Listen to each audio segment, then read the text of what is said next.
too long. I can't believe people say me so often.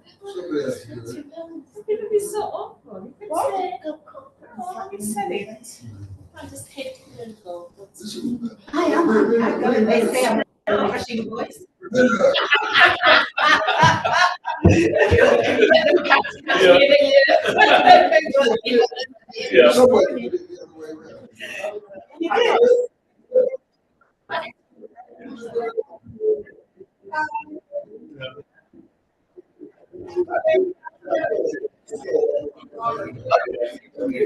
They told me off. They told me off. I couldn't be bothered with that. So that's why I don't talk. No, you have to do something. It's just no. Yeah. Well, I can be bothered. Yeah. Then you take it.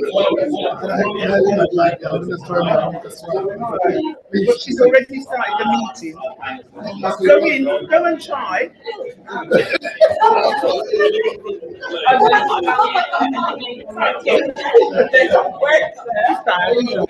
There's some I've got some fruit. Everybody's going to be there's some grapes. Oh, okay. That's not fair. Well, is that fair? I've got some from next door. Oh, no, yeah.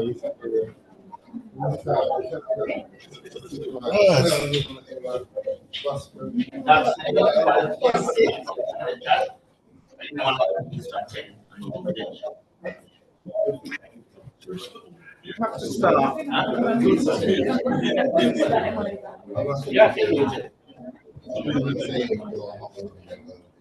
It's great to be able to come to a Fringe, though.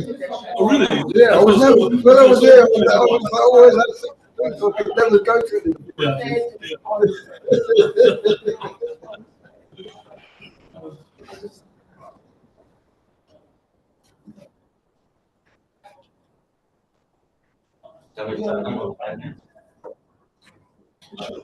Is that right to, we've got the WhatsApp group, haven't we? You're on the WhatsApp group. We could just tell, what's her name? That there's no lunch up here. But you would have had a process. What's her name? Farzana. Or just say, where is the lunch for the Windrush? Because if they cater for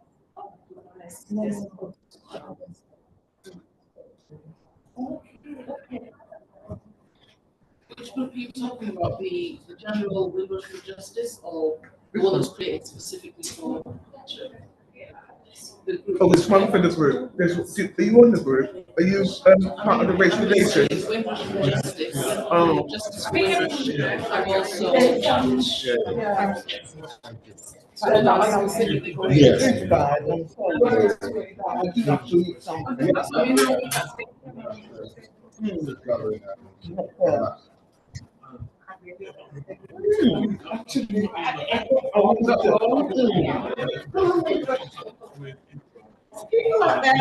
Is this Windrush? Is this But do you know what? There's no food here. There should I be know, food why here. not? There should have been. Where's the food? I was going to tell Farzana. I'm going to eat and then cook. no, because they say you can't do that now. They say you can't do that. That's what I need to do. Did they? You know, if you take the list, you can't do it. She immediately goes off to do it. I'm sorry, but I'm going to have to eat. She was telling me off. I'm sorry.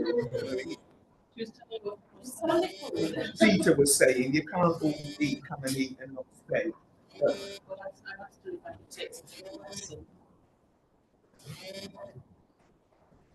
So I had half of what I was able to get for myself. All right.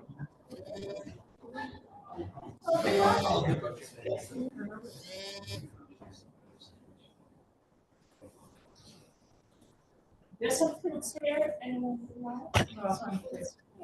You can wait, because you're hungry, aren't you? So there's something. Thanks to what's your name? I have more students, but I gave them to a homeless guy at the tube station. So I'm going to make people.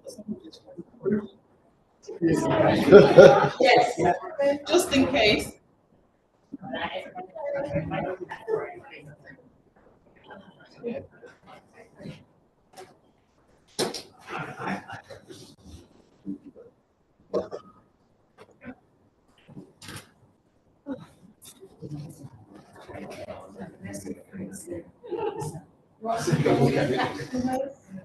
That's what we have at the moment, so that's what we want.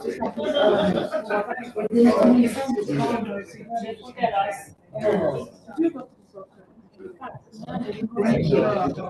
Did you? No. Right, well, it wasn't because it was, so tonight,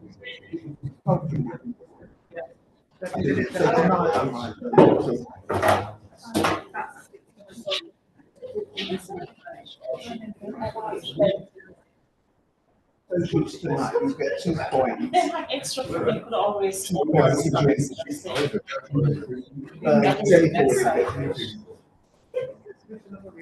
I don't think she's given it to them. Oh, they haven't distributed it yet.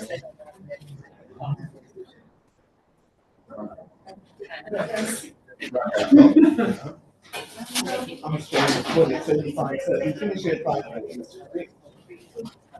What you see is what you get, I'm afraid.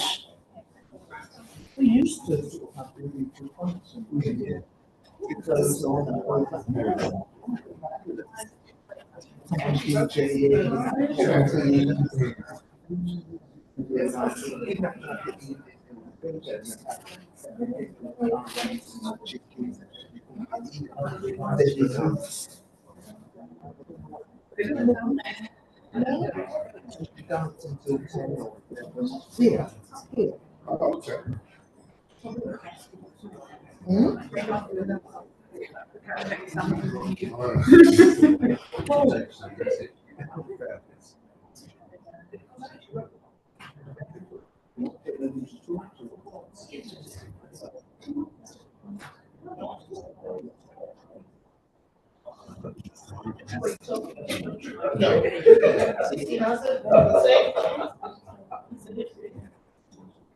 Maybe they're just making sure they put some for it.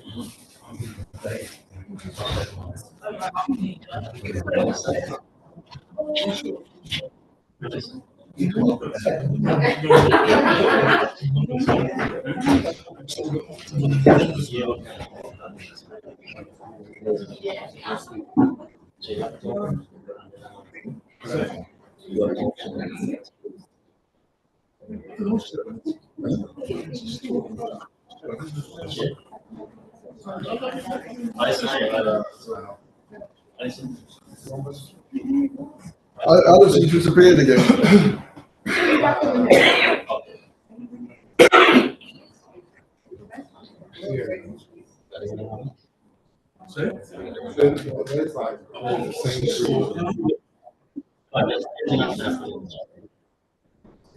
Right?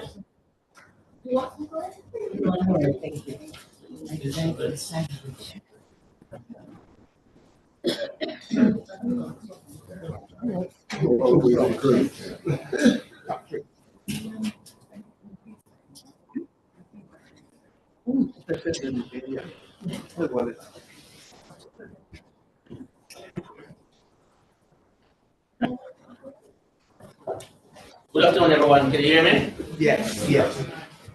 Can you all hear me? If you can't hear me, raise your hands and then I'll speak up it louder. That is if you can't hear. Thank you for attending presentation today at the debate this afternoon is about the Windrush compensation scheme and the failings primarily.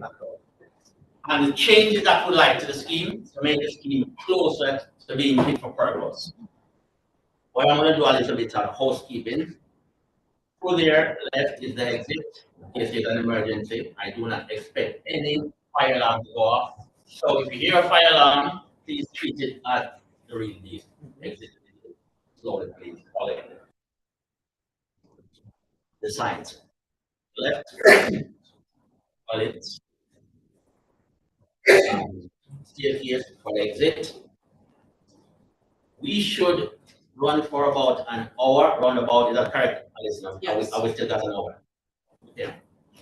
So as I said earlier, it's about the feelings of the Windrush compensation scheme and the changes that we like in order to make the scheme closer to the purpose. I deliberately use the word closer to the intended purpose. But I want to go to a synopsis with a preamble about the Windrush compensation scheme, eligibility and entitlement, so we can understand what we're talking about. Windrush compensation scheme came out due to policies that were brought about that were influenced by the ideology. That's where I'm coming from. Consequently, the Windrush generation will disproportionately have eligibility and entitlement. Who is eligible to apply to the scheme? First, I'm going to say there's a misconception out there, misunderstanding of the Windrush scheme. Many believe that it is Jamaican and Caribbean. It certainly is not. Let's think Commonwealth. Okay, let's go into eligibility. But try to keep it as choppy and as snappy as possible as time is limited. In order to be eligible to apply to the Windrush compensation scheme, you need to fit in one of the following categories of the scheme. It's primarily about where, from, and when. One, you need to enter the UK before the 1st of January 1973 from a Commonwealth country. One. Secondly, you need to enter the UK from any country before the 1st of January 1989 and have lived in the UK continuously. Or you enter the UK before the age of 18 years old and your parents and or this one your parents and or grandparents came from a Commonwealth country and they were settled. I'll repeat that one. Enter the UK before the age of 18 years old, and the parent or grandparent came from a Commonwealth country, or they were born in the UK. And fourthly, and this one is ignored more than any other one. You were born in the UK, and your parent and our grandparent came from a Commonwealth country. You were born in the UK, and your parent or grandparent are from a Commonwealth country. And they were settled in the UK. All those categories I mentioned earlier, 1973, 1989, grandparent and parent. Not those that were born. Okay. If you are born in the UK, you should be putting out extra effort to find out not if you're eligible to apply to the scheme, but primarily if you're entitled to compensation. The difference between being entitled and eligible. Eligible, where from, and when. In order to be entitled to compensation, and this is a real mouthful now, you would have had to have your life impacted due to your inability to prove that you've got a right to be in the UK and you're 11 years of prison. I'll give you an indication of age of claim. You're working with an employer, you were asked to bring in documentation to prove that you've got a right to be in the UK, brought the documentation in, the employer was not happy with the documentation. They may have gotten in touch with the Home Office, and the Home Office wrongly told them that you had a right to be in the UK. Or you may have had issues due to your immigration status. You may have had issues getting student loan, student grant, benefit, getting a driving license, opening a bank account, getting and the local housing register, getting housing benefit, etc., etc. And you may have traveled outside the UK and had issues returning to the UK. If you like further information, I said it's just going to be a synopsis. If you like further information about the Windrush compensation scheme, the credentials are there for the Windrush compensation scheme Sunday chat. We host on the second and last Sunday from 2 to 4 p.m. Time, BST or BST, whatever term you want to use. Please share it with those outside the UK, wherever they are. Jamaica, Nigeria, etc., etc. Numerous individuals outside the UK that are impacted. It mentioned those that were born in the UK. As we speak at the moment, there's a lady that was born in the UK, left here around about 1975 at the age of 17 years old. Sorry, not 17, 7 years old. She's not stuck in Barbados, despite the fact of being born here, not for days, not for weeks, not for years, decades. She was born here, okay? And she had a British travel over the UK. Passport. I'll leave it here for now. I'll hand over to Professor Patrick Vernon. It's on the chat. Tomorrow, second last Sunday of each month, tomorrow we're going to host it so we can go into the details and the intricacies of how to apply, who's entitled, etc., etc. Same comment with this.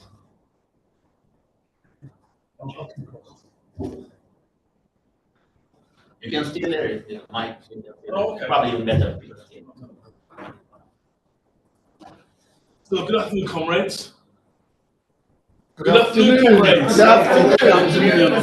I'm stood up because there's people online, just in case we might be quite here. So, so it's really great to be here at this Fringe meeting, talk about Windrush again. We have to have these conversations all the time.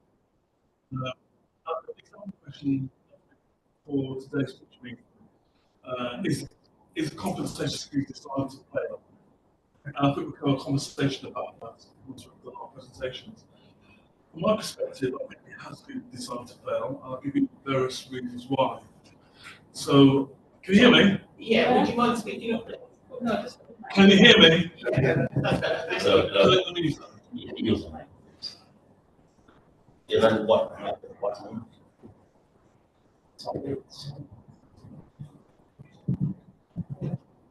Hello? Hello? Try to. Can you hear me? Yes. Project Can you hear me? Yeah. My mic sounds nice. Sorry. Can you use your name? Your name again. I do apologize. My name? Yes, please. I'm Patrick Vernon. I'm a campaigner, cultural historian on the stuff as well. So I've been involved in the whole campaign around scandal for the last several years, to be quite honest. And I've worked closely with a lot of people, particularly call out with Sullivan, former TUC officer, who we sort of break it down over the years what the union movement can do. And I think the question that I think the union movement could do more, and we could explore that a bit more. So I've been involved in hosting around Windrush, I mean, we should call it the harvest guide that started. And I have a confession to make, because when I did my petition in 2018, which is 200,000 people signed, with a gentleman's fantastic journalism, which he profiled at least 40 to 30 individuals caught in the scandal from 2017 up to my apologize, in April 2018. And then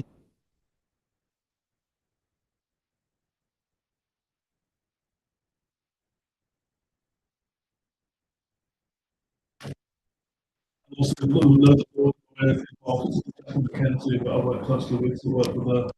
And also, you have to remember the Caribbean High Commissioners, because and it's unusual for diplomats to criticise a host country. It's actually hidden law. So all these things came together: lawyers, politicians, journalists. But more importantly, it was the lived experiences of the victims, survivors. Some of them I've worked very close with, some of them dear friends, some of them passed on, like Paul Wilson, Connor, and just about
on the Home Office, I'll give you £2,000. And you say, no way, I'd serve 4 or 5 times as much that money. And there's like a war of attrition. And after a while, what do? You accept the money because you need the money, you're desperate.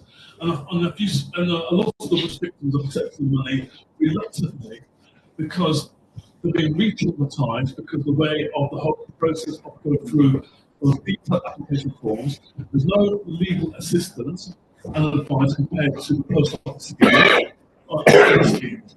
So why is it that you've got our elders, we'll see it by the way, I'm going to go to that, not getting proper legal assistance? You've got a 3-hour telephone advice service through your digital. That's not going to help complete, to tell your life story and to complete a complex form which requires documentary evidence to prove loss of earnings, loss of a whole range of rights as well. And that's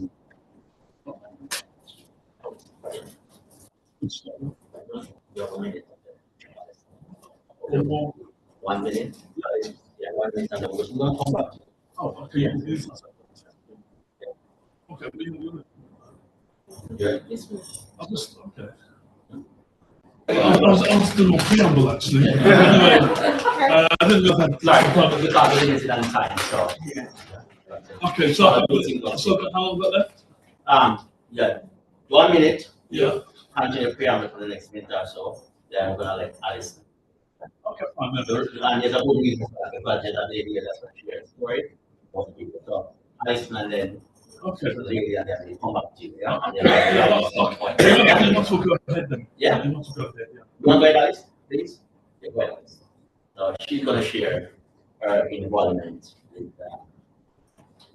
Good afternoon, everyone. I do feel Patrick's frustration. We will come back to that. My name is Alison Hewitt. I am delegate of this year's conference, the Society of Radiographers, and I met Roland for the first time last year at this conference. And thank you for attending this Fringe meeting, even though we haven't really provided any lunch for you. It just proves that whoever is here is meant to be here. My history with the Windrush compensation scheme goes back to raising awareness about the erroneous deportations to Jamaica, which you may or may not have heard about, and which Patrick has been relentlessly campaigning about. So that was at least 2018 onwards. Yeah. So whenever Patrick put out a link to please sign this, please do this, whatever. So apart from being a radiographer, I will have a networking interest, which has been going for 22 years. It's called National Media Networking. So Patrick sent me something, and I send it out to all and sundry. I send it out to Jamaicans, I send it out to Nigerians, I send it out to Ghanaians, I send it out to NHS, because you never know where that piece of information may land and who needs it. At one point, I had the Jamaican High Commissioner and another union delegate and an activist on the phone at 2 a.m. in the morning, waiting for a fax to be sent to the detention centre, lying on the floor in my bedroom with my 2 phones literally end to end, Jamaican High Commissioner and the delegate, trying to get people off that plane at 5 o'clock in the morning. My involvement today is to ensure that we are receiving the correct and updated information to allow us to claim reparations. Now, I have been involved in reparation activities as well. I do remember a conversation between the Prime Minister or a Prime Minister's, David Cameron's representative.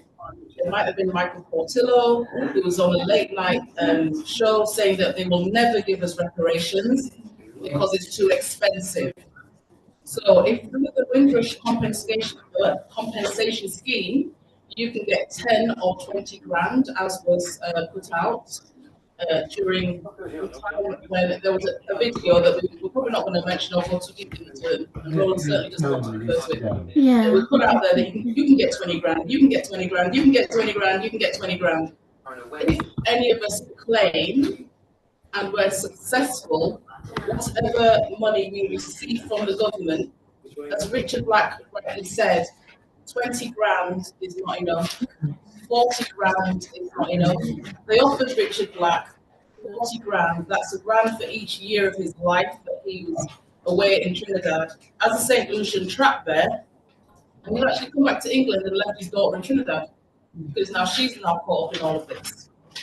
So the reason why Roland asked me to be here today is because, as you can see, the panel is predominantly male, but not just that reason, just to make sure that any information that you require with regards to getting your compensation that you've got access to. I had a conversation with Roland this week, and he put forward to me the difference between being eligible and entitled. Now, I was born in this country. I have one parent that came from Barbados in 1962. I have another parent that came from Jamaica in 1964. I allowed them to see the videos that were out a couple of years ago, and everybody got really excited. I'm going to get 20 grand, I'm going to get 20 grand. It didn't happen, and I let it lie. It's only the conversation with Roland where I realized I'm probably actually entitled to and eligible for some of this compensation money. So that is my involvement today. And one of the things we talked about as well was having a minute's silence for those people who have passed away whilst waiting for their money, waiting for their reparations, waiting for their justice. So if you don't mind, ladies and gentlemen, if you could just take a minute, just to pause and think and remember those individuals, especially Anthony Williams, who passed away very recently. The young man who was ex-service personnel and got a mouth infection whilst he was in Jamaica and had to pull his own teeth out. He died, I think it was this month, was it quite? About 2 weeks ago. So if we could take a minute, please, Roland, just to remember those individuals. Thank you.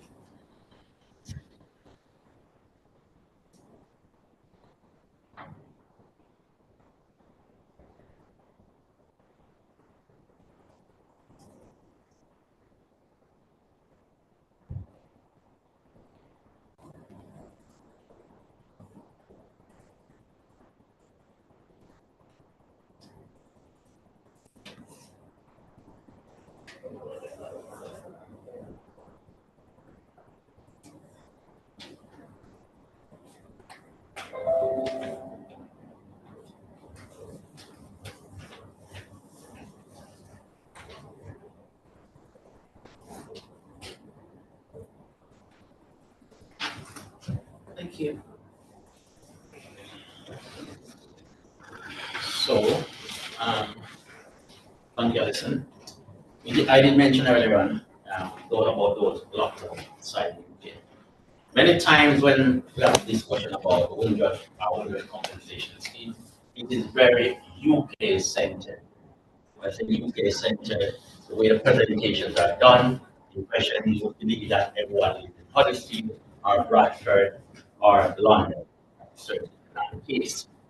Many that are impacted in Kenya, Sierra Leone, Nigeria, Ghana, etc., all Commonwealth countries. And in some cases, even USA or Canada, or even China. China is not a Commonwealth country, but I think we refer to China and refer to Japan as well. And other even Russia, but in Russia being impacted, but we get to that later. We can do that on the Sunday chat. I don't know if any of you may have seen on the African Congress website, or chat, or may have seen on Facebook, TikTok, etc. A video that's going around of a gentleman that was deported to Jamaica, and he was in the UK, still have a strong British accent. I still haven't caught the accent as yet because I grew up in Jamaica, but he's in Jamaica, he's with the accent is very strong. The lady that did that video is here today, and she assists deportees when they're deported to Jamaica. She assists them. So she's at the forefront. She's at the sharp edge, so to speak, interacting, engaging, and assisting these individuals when they are deported to Jamaica. You may have seen the video, but it's not unique to that particular individual, but that's an indication. So, Annette, if you may please come forward, please, and share, give us a bit of information, the insight of what those individuals are reported to Jamaica, what they experience, and please, what you said earlier on, you don't want to give the impression it's just Jamaica, the Caribbean. What this gentleman experienced with the video, it happened to Nigeria, Ghana, Sierra Leone, etc. So just share with us than cuddling most of the time, about 2 minutes. Just tell us what you do, where you do, and when you engage with these individuals. Good afternoon, ladies and gentlemen. Thank you for inviting me. My name is Annette Gavin. I am the president of Gavin Foundation and the chairperson of PD Fans Foundation. We're a small charity based in Mandeville where we feed the homeless and mentally challenged on the street. But from time to time, we branch out of our communities and go to different communities. And I must let you know that deportation is real and mental breakdown is real.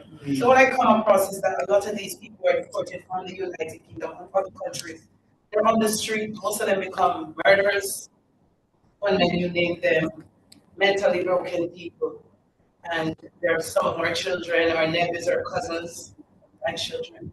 It's heart-rendering to see them grimy, dirty as Melvin Scott, I came across him in New Kingston as I was going to the bank. He asked me for a sandwich, I gave him a sandwich, and he was so polite and intelligent.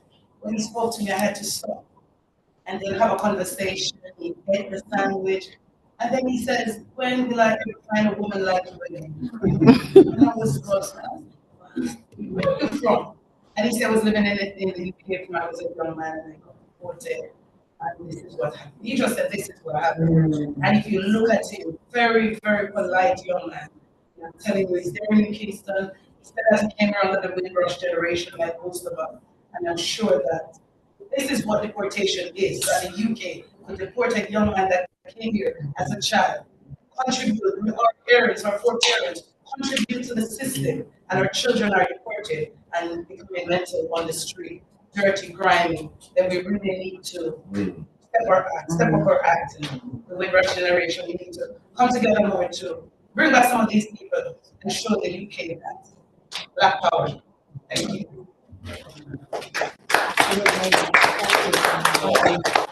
You heard Annette voice and the term story. But there are many Melvins and there are many Annettes across the world. At this point, because time is limited, we get the opportunity to engage Annette on another occasion. We get opportunities, other opportunities to go further and expand on what we do. So, Patrick, at this point, what I'd like to do is go into some of the failings in the scheme that we have identified. Once we have just talk about those failings, then we can go into some of the solutions that are put forward. So if I go into the failings, I'll identify the failings, Patrick, and then you'll find the solution. Yeah? Yeah? So some of the failings we're talking about. First, we think the scheme needs to be expanded. There's some areas of the scheme that need to be expanded. There are three main categories to the scheme. You got primary claimants, that's you, the individual that's been impacted. Couldn't open the bank account, couldn't get housing benefits, etc. You got the deceased estate claim and you got the close family member claim. There's absolutely no difference between the primary claim and the deceased estate claim. None at all. Except that that individual that would have been eligible and entitled as a primary claimant is now deceased. And as a result of that, the next of kin or the executor of that individual estate will submit the claim. Close family member. You can apply as a close family member. The following individuals can apply as a close family member. Wife or husband of the primary eligible and entitled deceased parent, siblings of entitled or eligible, children of, and anyone that doesn't live in a relationship with the primary or deceased individual.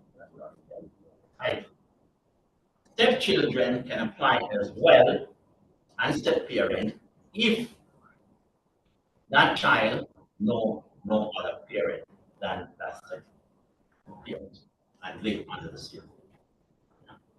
That is not written in the guidance note, not as far as I understand it. I know that there were changes that were made on the 23rd of April this month. Right, I'm not up to speed with that.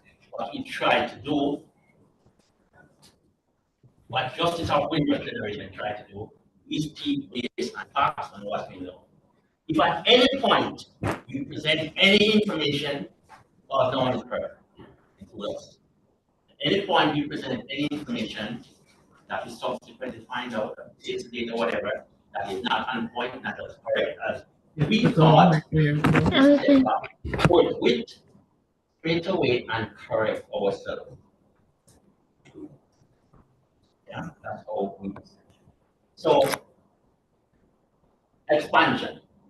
When I say expansion, I mean things that should be in the scheme that aren't there.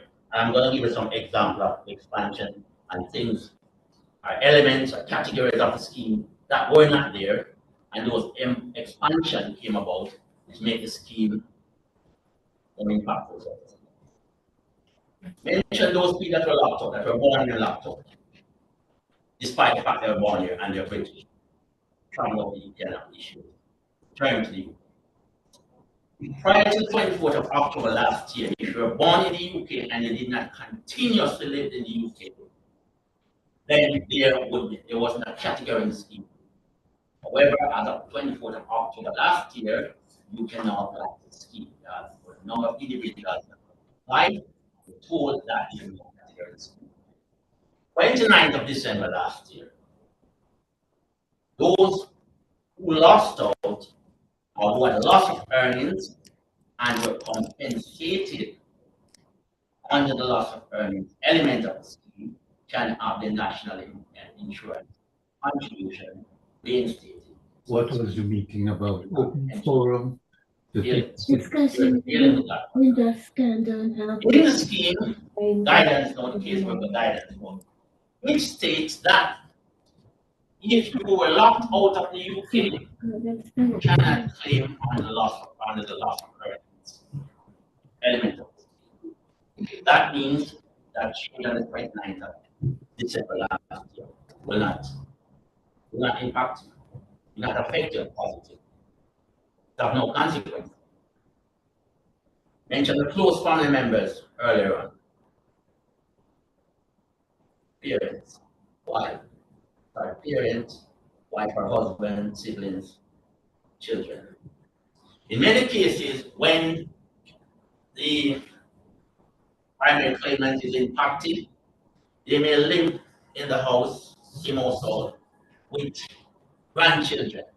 And in many cases, and I've got a number of those cases I'm working on, that the children seeing their mother, the parent going through what they're going through, they themselves are that stressed out, that impacted, that they cannot assist their parents. So it's the grandchildren that would have to take over. Yeah. Their number is not however, there is no element, category, or whatever term you want to use in the scheme that grandchildren can apply as a close family member. Likewise, talk about those that are locked out. Now, many individuals have been locked out of the UK for months, decades, in many cases. Not in white documentary a few months ago. Foreign children out that wanted to come to the UK, should have come to the UK that were left behind. Out across the Commonwealth, from Ghana, Nigeria, Jamaica, the same thing. We in Jamaica, when we say foreign children, Nigeria, another thing. Ghanaians, Nigeria. Across the Commonwealth. So those are the foreign children. However, we've got another type, another set. The one that we call, the one that we call nearly born here. You see, when they get locked out in Jamaica or Barbados, sometimes they go to their children. And you see the children over here, they can apply to the scheme as close family members. However, the children that are in Jamaica and Barbados and so on, Ghana, that are actually doing the heavy lifting, looking after mom, looking after grandma, they can't apply to the scheme. That's irrational. They should be able to apply to the scheme as well, because they are at the sharp edge of what is happening. They stand to reason that their location should not be clear that they can't apply to the scheme. So those are some of the things. There are many more. We have not got time to go through them all. So on the chat, that's where we're going to be interested in the details. And also, on the 22nd of May, we will be in the House of Commons, and your presence will be appreciated there, because we believe it's in the House of Commons the problem started. And Another misconception out there, and it pains when I get utterance, is what happened to the Windrush generation. Happened is when you drive up to the traffic light and you turn left when you should have turned right. That's what we call happening. Are you feeling tired and fall asleep? What the Windrush generation experienced and has been experiencing for years and still experiencing, it was done to them. And there's a difference there. It was done to them due to ideologies, racist ideologies, and utterances that came from the likes of the people. And some of those utterances, one of the most famous utterances is too many black and brown people entering the UK, consequently, the policies and laws to change the numbers. That's what led to the Windrush generation disproportionate impact. So those are the points. So I'm going to hand over to Professor Patrick Bernard at this point, and he's going to talk about some of the solutions that we're going to suggest or recommend to the Home Office and the government that we can get a scheme that is closer to the fit for purpose. And whatever we're asking for, we're not being unreasonable. Everything that we're asking for is either a reasonable ask and a rational ask. They make sense, and in many cases, you save the government time as well. Okay? That's another term that I usually use. We're not on a plantation anymore. Please don't expect us to act like we're on a plantation. Okay. Professor Patrick. Okay, so as what Roland said, can you hear me, everyone? Yeah. So I think it's been well documented around the fairness and compensation scheme. Every other week you'll see a story, a newspaper, an article, an interview. And I've been a number of us working last week trying to engage parliamentarians, control the Home Office, but the hard hearing. We don't have hearing in the Home Office. And there've been quite a few reports that's been. So the Public Accounts Committee gave the report 4 years ago. The Home Affairs Select Committee have done 2 reports on the failures of the compensation scheme. And then recently, in the UK, I did a report on one aspect of the compensation scheme that does not recognise pension rights, which is outrageous. And which is outrageous, bearing in mind the cohort of Windrush elders who should be having that quality of life in their retirement. The can't claim aspect of the lost earnings that they would have had. So, in a nutshell, we're working with Aspirational Quality, and they are we've been funded by the work funders to support advocacy work. And we're looking for the Windrush manifesto. We've got 2 elections coming up, and this is where you, as trade unionists, play your role to support the Windrushers. We're doing a draft for the manifesto. We will hope to circulate that, and then hopefully we would like as many organisations that endorse that. In that manifesto, we've got recommendations not just on compensation, but a whole range of status. But one of the key demands, which I've been personally been lobbying for, really even before the compensation scheme was launched in 2019, was the compensation scheme to remove the Home Office. And now it's taken a good 4 or 5 years, and now there's cross-party support, not but trade unions acknowledge this, Windushers acknowledge this, even lawyers now have begun to realise that it's hard work doing business with the Home Office. It's easy to remove the Home Office, but when the perpetrators in the first place, the compensation process re-traumatises survivors. And that's one reason why I think takes to work, because it's the same directorate that deals with implementations and circumstances. And I can find anyone who has a conflict to go to the Home Office. Another aspect is you heard from Roland, and gave a couple of examples of how the scheme has been modified. The government had a 1-year consultation process, there were lots of recommendations made 7, 8 years ago to have a proper, fully fledged compensation scheme. But what the Home Office did, and I use the expression that chose a pound deal. I'm not joking, pound land. I had expected It's the cheapest, the lowest. to give the It's code cost-effective. And of lobbying, what's happening. pressure, media pressure, they've actually The way that amendments to the scheme, which is ridiculous. Which means that 5 years ago for the compensation scheme, and they apply today, there'll be a different outcome. instead So that's what the scheme needs to be completely revamped. the end. Make sure that people will start in the early days get the proper compensation. One of the key issues is about advocacy. As trade unions, you know about advocacy, don't you? There is no proper advocacy apart from the work done by grassroots organisations, lawyers doing it for bono. You'd expect there to be legal aid, proper systems to support people's complaints. There's 3 forms, by the way. One for the claimants, the original person, the scandal, one for their partners and one for their children. Yeah? And sadly, someone's died, one for the estate. And there are hundreds of these forms of estates. I'm not going to, 53 people that we know officially have died. 54 have died, but maybe many more. These forms are complicated. I can find anyone to go and download it from the website and do it. Even lawyers have difficulty. So we're campaigning for proper legal assistance, legal aid, sort of assistance. Yeah. It's absolutely ridiculous that volunteers with a little bit of funding are helping people complete these forms. Outrageous. And there's many more things we could go into, but I think maybe we might look at a conversation. I want to, I think the key thing is, what can you do as trade unionists to help us get this over the line? There is lots of support for the scheme to be moving always.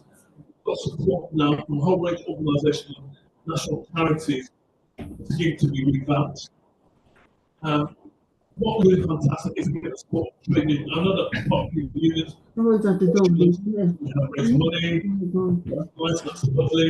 We've got a general election coming, and we really need to get it over the line. In terms of Labour, what they say, if they are successful, and they will review the scheme, and if they come to the conclusion it's not working, we know it's not working, they will consider moving on. That's a current Labour position.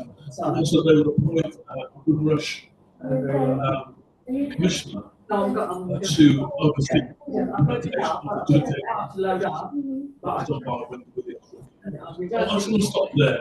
The key thing is about how can we engage you as trade unions to support the manifesto that we're developing, and more importantly, how to use your influence to put pressure on this government. Who, you know, believe it or not, there have been 5 Home Secretaries that's been dealing with this stuff. And only one of them has actually published it since. Who do you think that is? Who, as those 5 Home Secretaries, who has met a survivor to listen to their story? Theresa May. So give me a name who you as a Home Secretary. Theresa May, because wasn't she the first? No, Amber? she's the Prime Minister. Amber, but before that, wasn't she? No, I'm talking about scandal broke.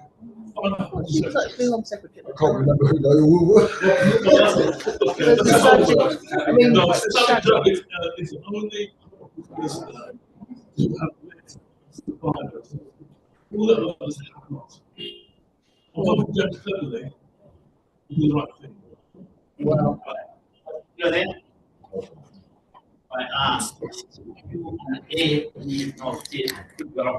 We're limited in time, so it's not good.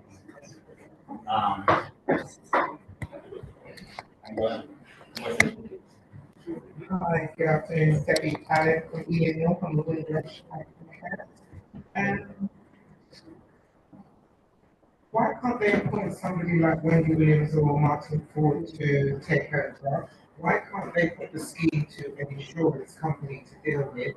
Why is there no transparency on how much the administration of what has already gone on has cost? Because I feel like there are people feeding off the scheme, meanwhile the Windrush is being compensated. Thank you.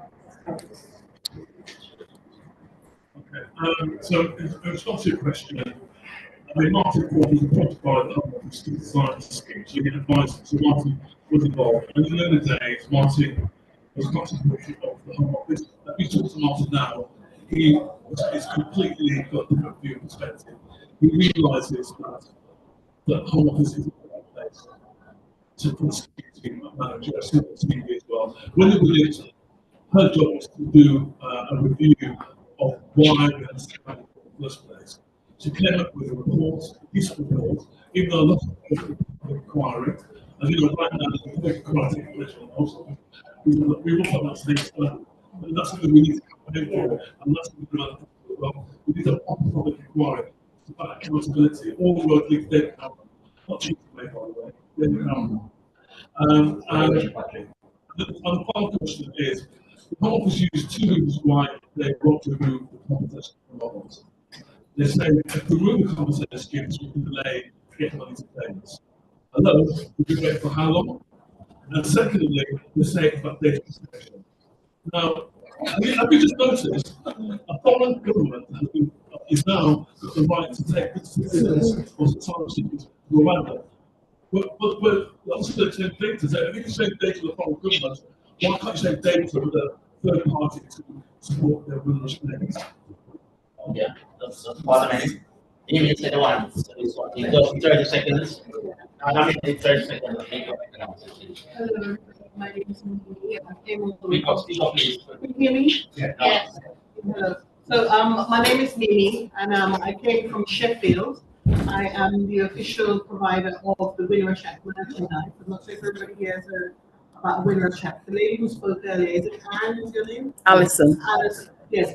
So what she spoke about is very much close in hand with the Windrush Act that we're trying to have passed in Parliament, and it addresses 5 key areas in society, which is we want to promote community cohesion, address the disparities with African people in the criminal justice system, healthcare, education, and work. And in order to get the finance to push it through Parliament and to be able to provide the funding for all the necessary expenses around getting the Act passed, we've produced some merchandise, maybe t-shirts, hoodies, caps, bags, that type of thing. You can put to use and make good use of. So I have some here today, but I actually set up on the wrong floor, so I'm on the 6th floor. So if you would like to come and support, they're very affordable.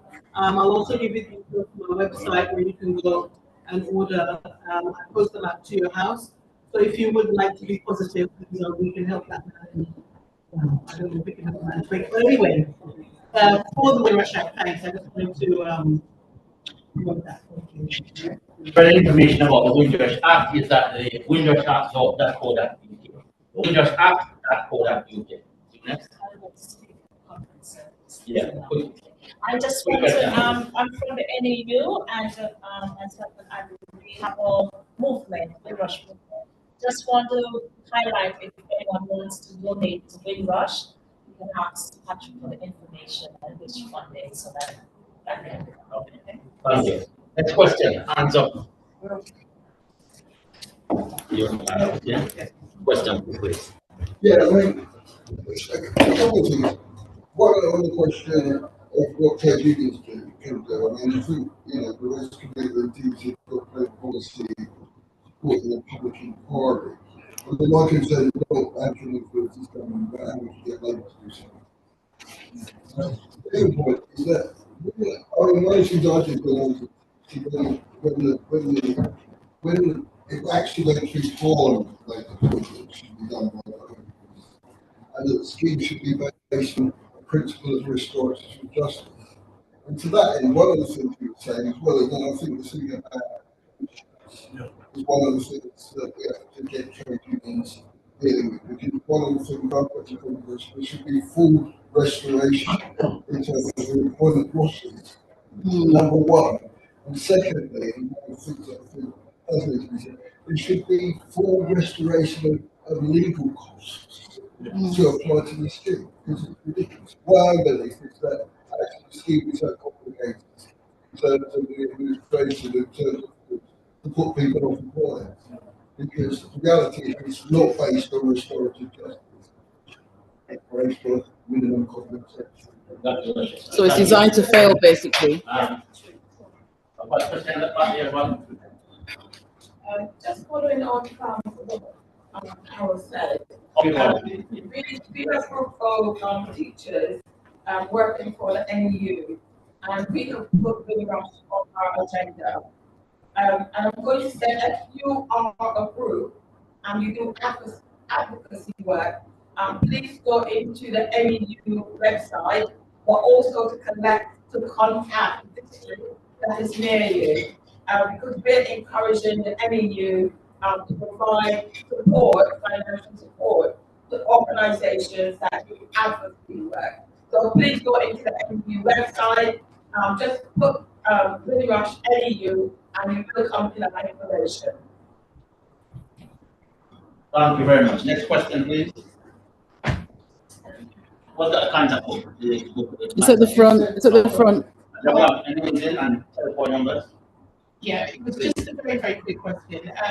I think one of the things that I feel puts us at a disadvantage is really around the fact that we don't quite fully understand exactly what makes you eligible for the scheme. There are so many different ways in order to be eligible, and I think it's really unclear for a number of people. Certainly, when I think about my own parents, I think that they have pretty much said that they don't feel that they qualify, and by what you've actually spoken to about today, it's clear that they actually do fall within that category. So I think there's a lot of confusion around that we really need to clear up, and we need some really clear advice. Yeah, thank you very much. Very good point. The Windrush compensation schemes on the chat, second and last Sunday of the month. The student credentials are there, cell phone number is there.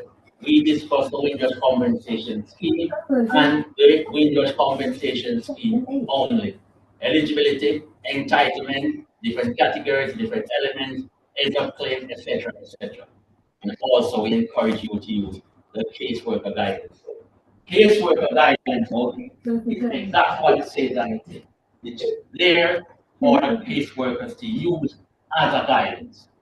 And you mentioned earlier on about loss of earnings. We actually state in the guidance note that the clock should start at the point the disruption started when you lost the job, and it should end some point after the disruption. Yeah, when you get back to the job back or when you got documentation. However, guidance note is not important. You understand it when they give you an offer, etc., you can, when you do the review, you can say you're not following your guidance note because it's said in the guidance note in page 89, it says ABC 1, 2, 3, and you're doing it quite etc. Yeah? Any other questions?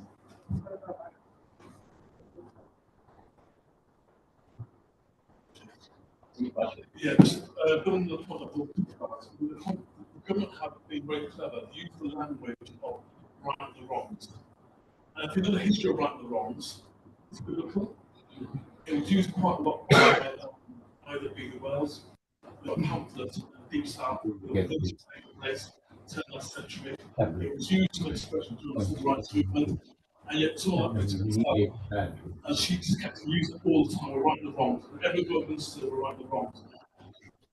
To give the illusion that this is a restorative scheme, it's not. It's a pound shop scheme. Lots of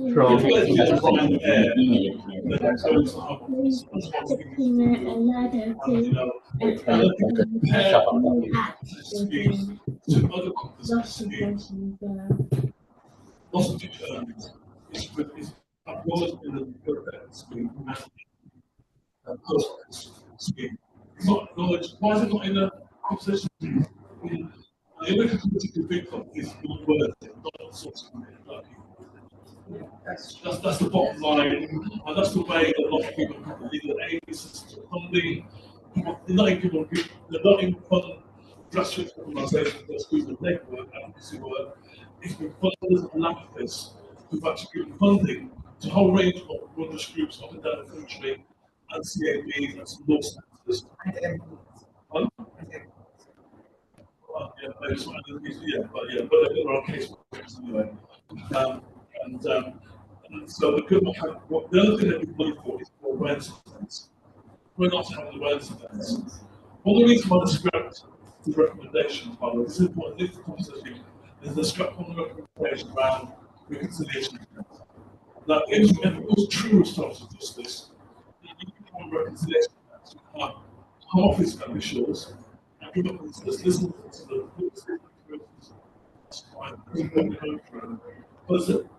but argue we don't need to do that because we know what's ready, what actually is the difference.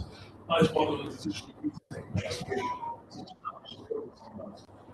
And really get unison as part of that scheme as well, and supporting their lawyers as well. So I think to conclude, we're working on the manifesto. We would love to have the support of the TUC to endorse that. And then as we approach the general election, trade unions, when you are corrupt or involved in campaigning, you're going to say, what are you doing? Are you going to remove the compensation scheme or not? Are you going to revamp the compensation scheme? The issue that the lady from Macmillan, I saw your video, really powerful video, I saw that. And there's another issue about those men who have been deported over the last 7 years in destitute. They're all destitute. Some of their families are still giving bits of remittances and stuff like that. There's an organisation called Fringe Action based in the UK, and they've done a campaign with Fringe Action of the mothers and girlfriends, because there's still a lifeline support for those men who are in destitution and they're in Jamaica. There used to be funding for the foreign common office, they would fund groups in Jamaica around giving basic advice. Because when you arrive in Jamaica, particularly, states, so you have to get a Jamaican passport, so at all. So there were charities supporting people to get them the paperwork documentation in Jamaica. The government has stopped funding that now, completely. So they're left on the road. That's why your work is really important today. Right, with that said, I'm just going to play the video. It's only 45 seconds long. 45 seconds. One thing in relation to that, which is the other thing that government do is break international law. International law does not allow you to make. I'm just going to play the video now. It's 45. Video is 45 seconds long. There is swear word in it, so it's going to be offended by the swear word. As the Jamaicans say, you can have a Leon? Okay. Put your hands over your I'm going to play this video that you can get an indication of what these people experience when they go when you get deported. Okay, kicked out, exiled, etc. And this is Jamaica, but this is duplicated in Ghana, Nigeria, etc. Nigeria, Ghana. Got numerous Nigerians who were born in the UK. Passport. Well, sorry. Hold on, sorry.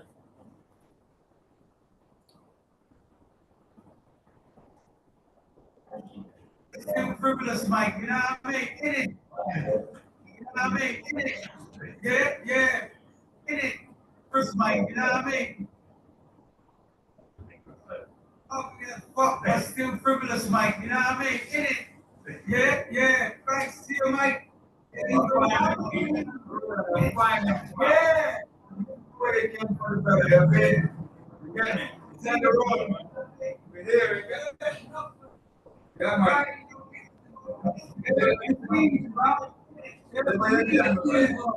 Yeah, we need to know.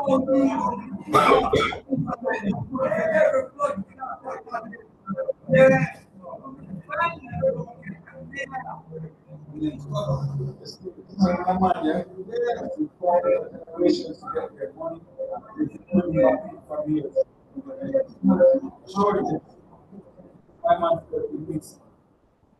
Right. That video, that is when actually it started with Annette, everything started. She was the one that met him, did the video. She came back to the UK, wanted to engage with him, And this brother I know him for a number of years.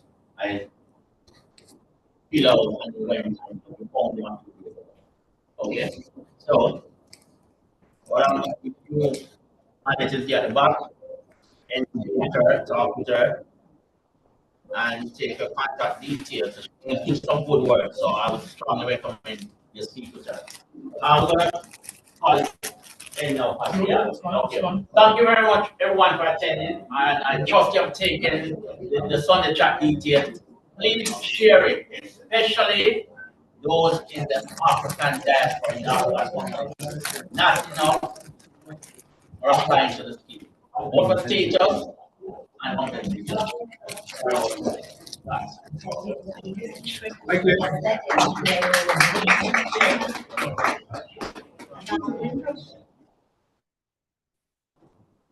Never mind, I'll go on the couch. What's supposed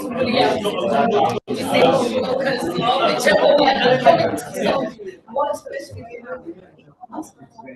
they just bypass it. No, at a local level. But yeah, it's needed to be dealt with at a local level. I'm sure you have, because I'm part of TUC. I'm already well. Yes.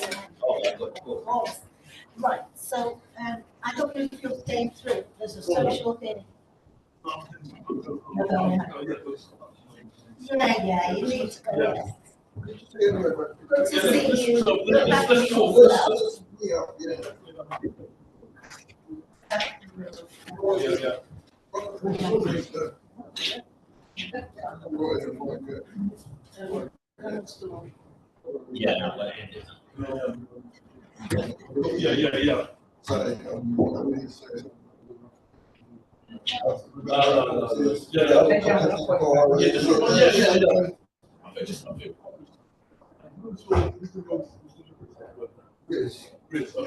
Over